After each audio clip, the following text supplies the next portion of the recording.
이 새벽 주께서 우리에게 주신 말씀은 예레미야서 12장 1절로 17절의 말씀입니다.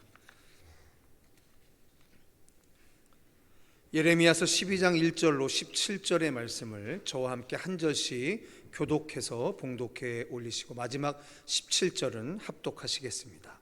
제가 먼저 읽겠습니다. 여호와여, 내가 주와 변론할 때에는 주께서 의로우시니이다.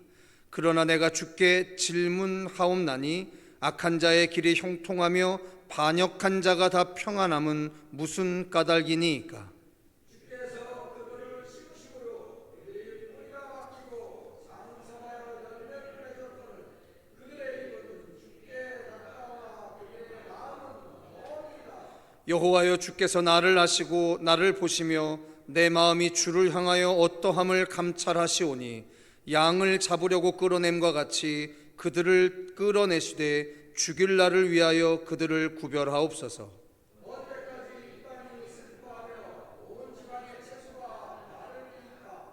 짐승과 새들도 멸절하게 되었사오니 이는 이 땅의 주민이 악하여 스스로 말하기를 누가 우리의 악인을 보지 못하리라 함이니이다.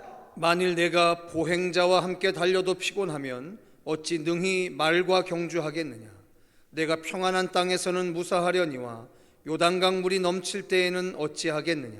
내 형제와 아버지의 집이라도 너를 숨기며 내 길에서 크게 외치나니 이들이 네게 좋은 말을 할지라도 너는 듣지 말지니라. 내가 내 집을 버리며 내 소유를 내던져 내 마음으로 사랑하는 것을 그 원수의 손에 넘겼나니 내 소유가 숲속에 사과같이 되어서 나를 향하여 그 소리를 내므로 내가 그를 인도하였으리로다.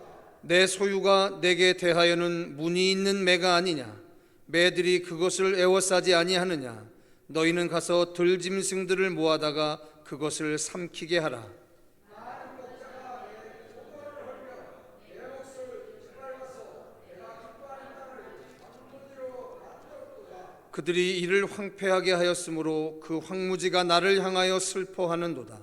온 땅이 황폐함은 이를 마음에 두는 자가 없음이로다. 파괴하는 자들이 왕의 모든 벗은 자리에 끌었고 여호와의 칼이 땅 밑에서 저끝까지 삼키니 모든 육체가 평안하지 못하도다. 무리가 밀을 심어도 가시를 거두며 수고하여도 소득이 없은즉 그 소산으로 말미암아 스스로 수치를 당하리니 이는 여호와의 분노로 말미암음이니라.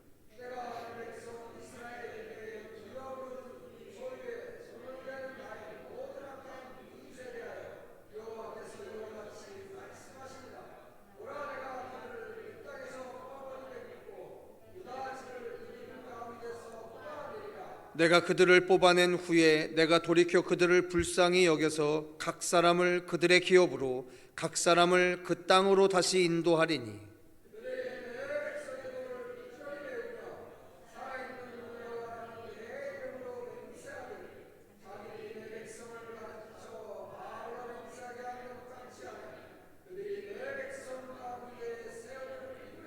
함께 하시겠습니다. 그들이 순종하지 아니하면 내가 반드시 그 나라를 뽑으리라. 뽑아 멸하리라. 여호와의 말씀이니라. 아멘. 우리는 구약성경의 맨 마지막 부분을 차지하고 있는 이 문서 예언자들의 글을 읽으면서 한 가지의 입장을 견지하고 있습니다. 그것이 바로 뭐냐면 구약의 마지막 때에 하나님이 사용하셨던 이 부류의 사람들이 오늘 최종의 마지막 때를 기다리며 살아가고 있는 우리들의 삶일 수 있다라고 하는 사실을 전제하면서 우리는 예언서를 읽어가고 있습니다. 특별히 오늘 여러분들이 보시게 되는 이 예레미야서 12장은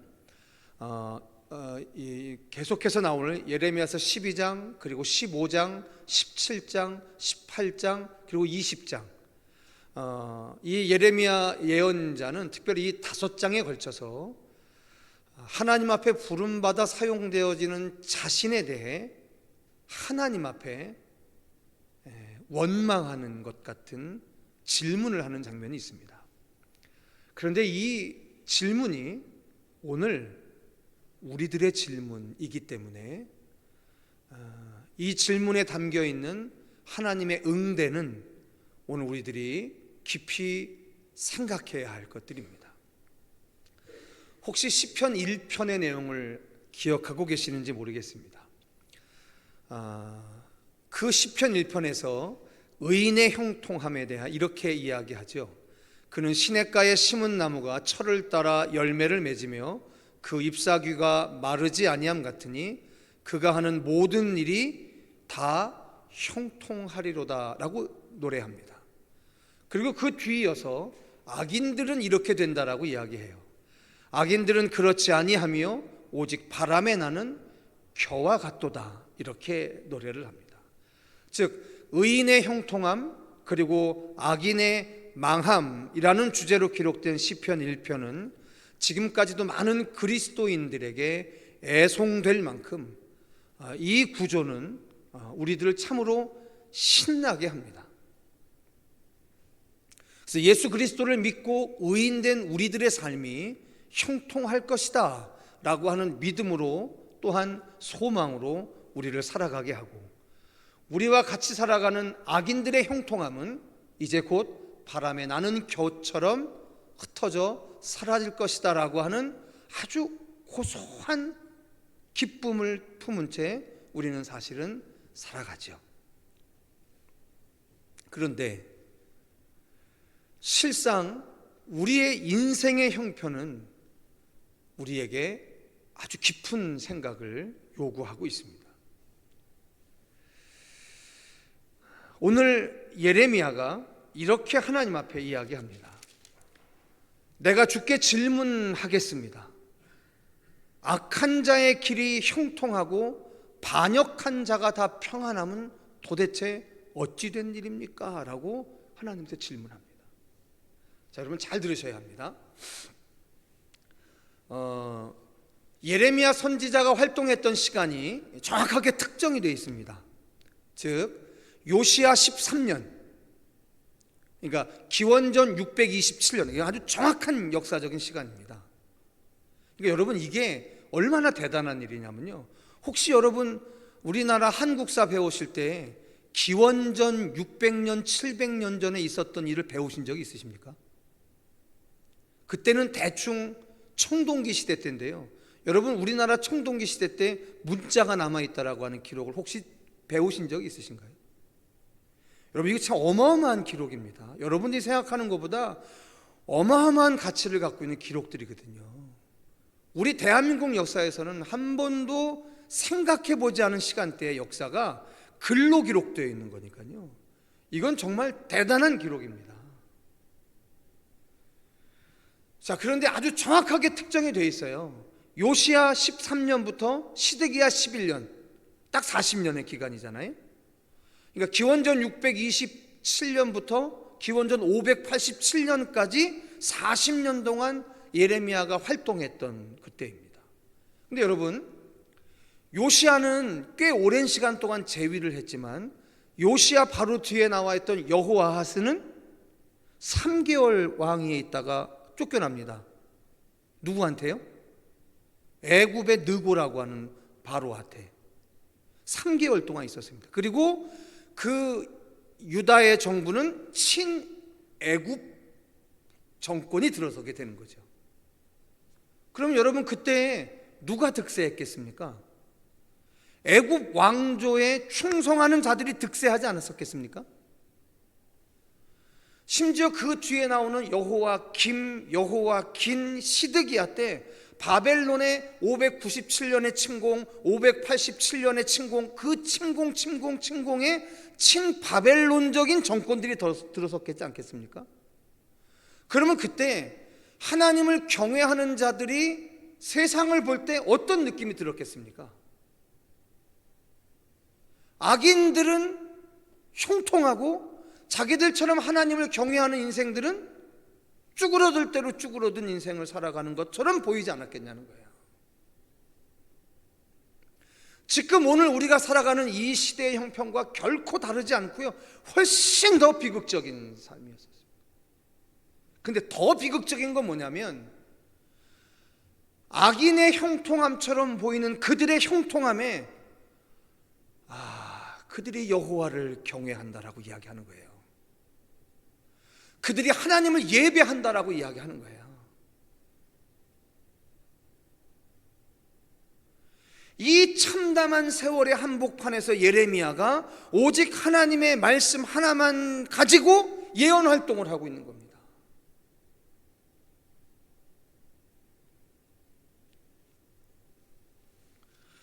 예레미야 12장에서 예레미야가 아주 심각하게 이야기하고 있는 게 뭐냐면, 야훼 하나님을 믿지 않고 야훼 하나님을 예배하지 않는 이방 민족의 흥황함, 이거를 지금 탓하는 게 아니에요.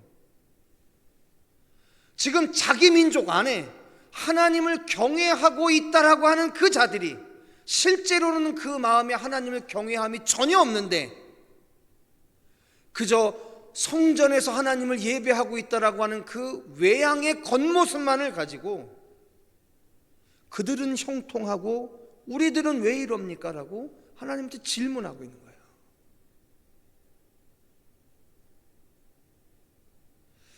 일컬어 구약성경 전체에 흐르고 있는 신정론에 대한 이야기죠. 하나님이 살아계시다고 한다면 어떻게 의인은 이렇게 고생을 하고 악인들은 저렇게 형통한 것을 우리가 왜 봐야만 하냐라고 하나님한테 질문하고 있는 거예요.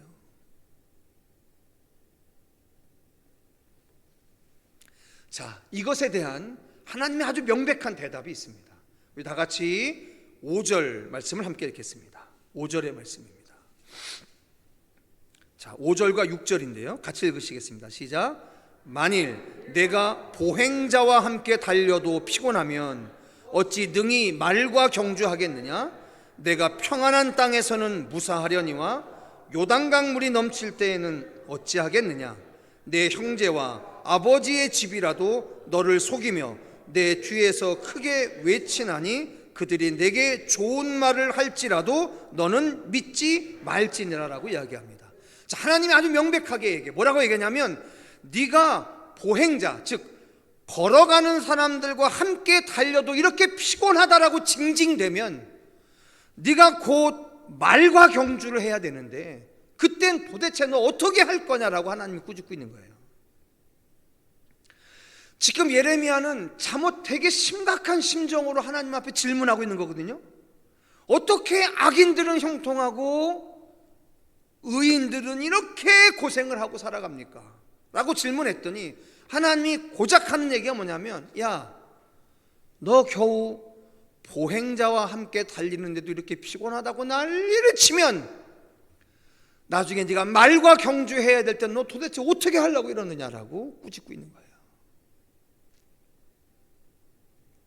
그리고 심지어 네 형제, 네 아버지도 너를 속이게 될 거고 너의 이웃 모두가 너를 속이게 될 때, 어저께 11장 끝이 뭐였었습니까? 예레미야의 고향 아나돗 사람들이 예레미야를 거부하는 거잖아요.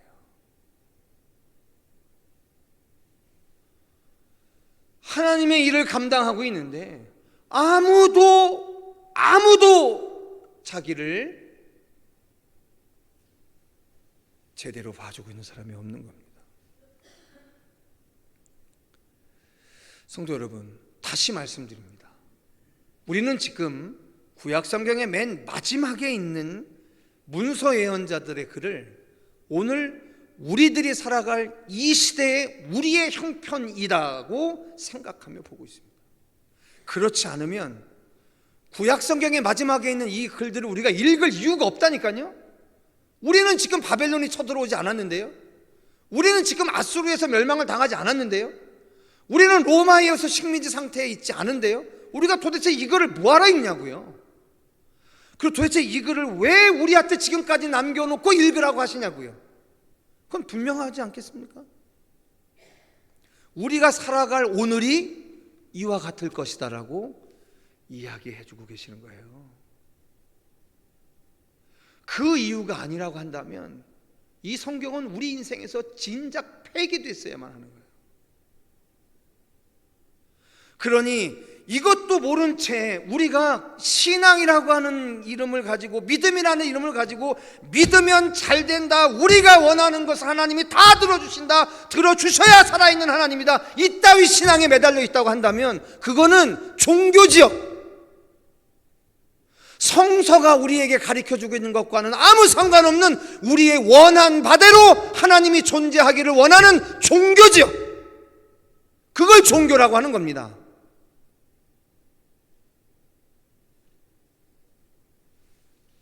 내가 이해할 수 없는 어려움과 힘듦 앞에 놓여있으면 그냥 하나님 앞에 질질 짜기만 하고, 내가 오늘 이 시대에 의인된 삶으로 살아가면서 경험하고 있는 고난과 환난에 대해서는 그냥 다 뿌리쳐야만 하고 없어져야만 할 것이다 라고만 생각하는 이 얕은 믿음이 오늘 한국교회의 가장 큰 질병이라는 거예요.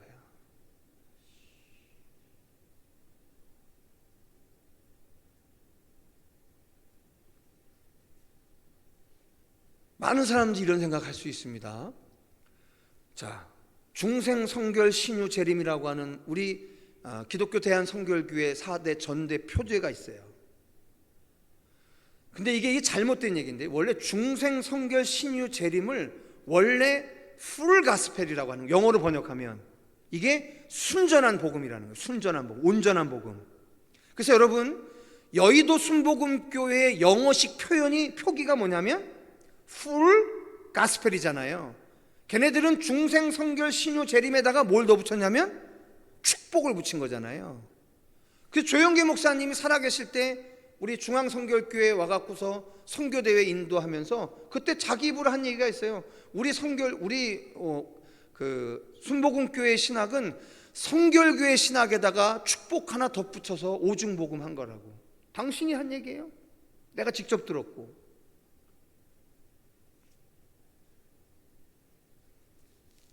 여러분, 이게 풀 가스펠이에요. 순전한 복음이라고 하는 거예요. 그런데 여러분, 그 여의도 순복음교회가 지금 축복이라고 하는 교리가 있다고 해서 지금 여의도 순복음교회 교인들은 다른 그리스도인들과는 달리 이 어려운 때 그들이 경영하는 모든 사업들이, 모든 것들이 다 잘 되고 있을까요? 아니잖아요. 새빨간 거짓말이잖아요. 여러분, 고난이 없으십니까? 여러분, 환난이 없으십니까?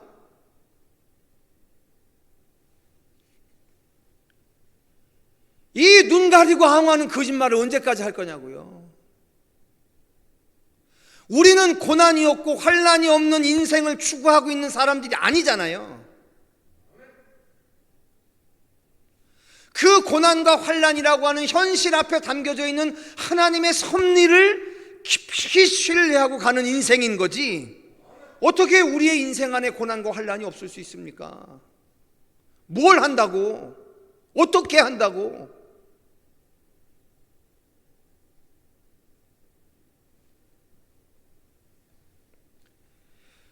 이제 그 미몽에서 벗어나야 돼요. 거기에서 벗어나지 아니하면 정말 불행한 겁니다. 내 안에 하나님이 계시고 나와 함께 하나님이 동행하고 있는 삶을 살면서도 내가 이렇게 불행하면 어떻게 하자는 겁니까?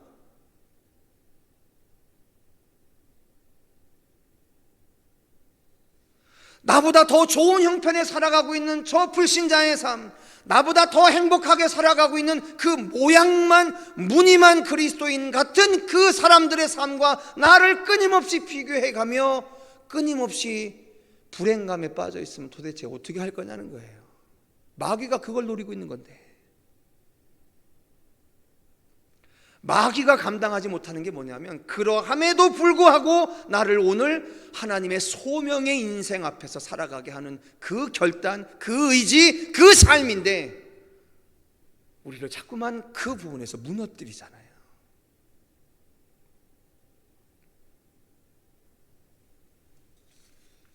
자, 예레미야의 한탄 어린 질문 앞에 하나님이 최종적인 당신의 뜻을 이렇게 이야기합니다. 자, 우리 다 같이 14절, 15절, 16절, 17절입니다. 같이 읽으시겠습니다. 시작. 내가 내 백성 이스라엘에게 기업으로 준 소유에 손을 대는 나의 모든 악한 이웃에 대하여 여호와께서 이와 같이 말씀하시니라. 보라, 내가 그들을 그 땅에서 뽑아버리겠고 유다 집을 그들 가운데에서 뽑아내리라. 내가 그들을 뽑아낸 후에 내가 그들을 돌이켜 그들을 불쌍히 여겨서 각 사람을 그들의 기업으로 각 사람을 그 땅으로 다시 인도하리니 그들이 내 백성의 도를 부지런히 배우며 살아있는 여호와라는 내 이름으로 맹세하기를 자기들이 내 백성을 가르쳐 바알로 맹세하게 한 것 같이 하면 그들이 내 백성 가운데 세움을 입으려니와 그들이 순종하지 아니하면 내가 반드시 그 나라를 뽑으리라. 뽑아 멸하리라. 여호와의 말씀이니라. 아멘. 자, 이렇게 이야기하십니다. 지금 이스라엘을 대적하고 있는 그 이방의 민족들조차도 내가 내 백성을 세상에 흩어서 그 죄악을 멸하게 하는 것처럼 그 주변에 있는 이방의 백성들조차도 나를 살아있는 여호와라고 고백하며 맹세하게 하는 그 날들을 이루려고 내가 오늘 너희들에게 이 보행자와 경주하는 것 같은 고난의 세월을 주는 것이다라고 이야기하고 있는 거예요. 성도 여러분, 고단한 인생 이루 말할 수 없습니다. 그리고 때로는 내가 이렇게 고단하게 살 걸, 예수 안 믿고 고단하게 사나, 예수 믿고 고단하게 사나, 무슨 차이가 있을까? 심히 갈등되는 것이 우리들의 솔직한 실존이죠. 그건 우리뿐만이 아니었던 것 같아요. 이 대선지자였던 예레미야도 평생을 살아가며 하나님 앞에 질문했던 질문이었습니다.